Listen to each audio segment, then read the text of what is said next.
ប្រភពព័ត៌មានបង្ហើបថាលោក Trump ធ្លាប់ត្រូវបានគេព្រមានអំពីលទ្ធភាពនៃការសងសឹករបស់អ៊ីរ៉ង់លើសម្ព័ន្ធមិត្តតំបន់ឈូងសមុទ្រ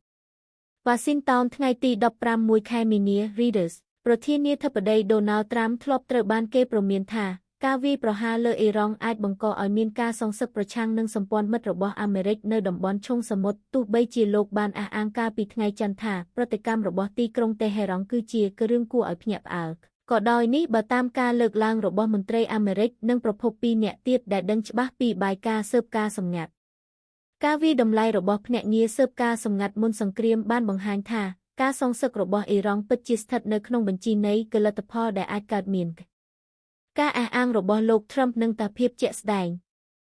កាលពីថ្ងៃច័ន្ទលោកប្រធានាធិបតីបាននិយាយថាការវាយប្រហារសងសឹករបស់អ៊ីរ៉ង់ប្រឆាំងនឹងប្រទេសកាតាអារ៉ាប៊ីសាអូឌីតអេមីរ៉ាតអារ៉ាប់រួមបារ៉ែននិងគុយវ៉ែតគឺជាការនឹកស្មានមិនដល់លោកបានថ្លែងថាពួកគេអ៊ីរ៉ង់មិនគួរទៅវាយប្រហារប្រទេសផ្សេងទៀតទាំងអស់នោះនៅមជ្ឈមបូព៌ាទេគ្មាននរណាម្នាក់រំពឹងទុកឡើយយើងពិតជាមានការភ្ញាក់ផ្អើលយ៉ាងខ្លាំង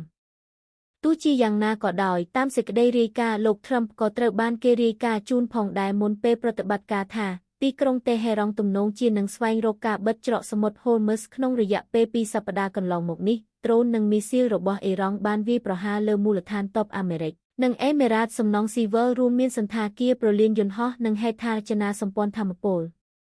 តាមរយៈការបិទច្រកសមុទ្រ Hormuz ដែលជាកន្លែងចរាចរណ៍ប្រេងម្ពៃរបស់ពិភពលោកអ៊ីរ៉ង់បានធ្វើឲ្យតម្លៃថាមពលសុក្រហកឡើងខ្ពស់ភ្លាម